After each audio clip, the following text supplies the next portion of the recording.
In Terror and Fury, Rise of the Night, Issue 2, Terror and Fury were charged with infiltrating a vampire compound. Now everything was going smoothly until it wasn't, as Terror and Fury ran into this badass vampire named Vane, and this motherfucker just so happens to be extra deadly. As Terror is pinned to the floor by Vane, some of his lost memory begins to come back to him. October 1943, in the Utah desert.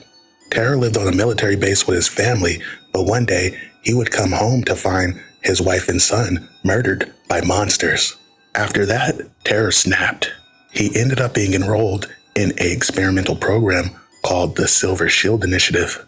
He was injected with a super soldier serum and transformed into a killing machine. As Terror regains a fragment of his memory, a fragment of his lost power begins to come back as he slams Vane into the wall. Terror thinks to himself that he might actually be able to kill Vane.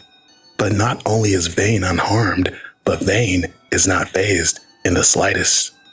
But Terror and Fury just so happen to get some much needed backup in the form of a mysterious goat man who's armed to the teeth with silver bullets and garlic.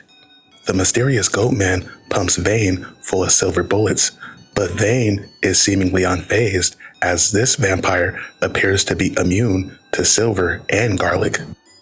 Terror and Fury join in to distract Vane, and luckily they provide enough of a distraction for the goat man to give him a face full of silver buckshot.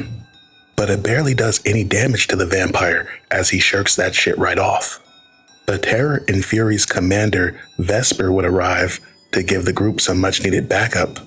But the Goatman seemingly has one more trick up his sleeve, because as Vane is distracted, the Goatman unleashes a barrage of hellfire from his chest.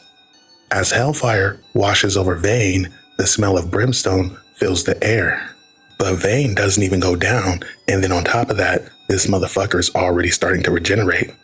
Luckily, the heroes were still able to make a tactical retreat. The Goatman decides to hit on Vesper's fine ass, and Terror and Fury thank the Goatman for saving them. But Vesper orders Terror and Fury to kill the Goatman. When Terror and Fury refuse, Vesper decides to take care of the job herself. Luckily, the Goatman manages to escape. Now Vesper is actually pissed off because these two maniacs attack every monster in sight except the one she actually orders them to kill. But as the Goatman goes to rendezvous with his comrade who is in trouble, Terror and Fury head back to Shade headquarters to hand in their report.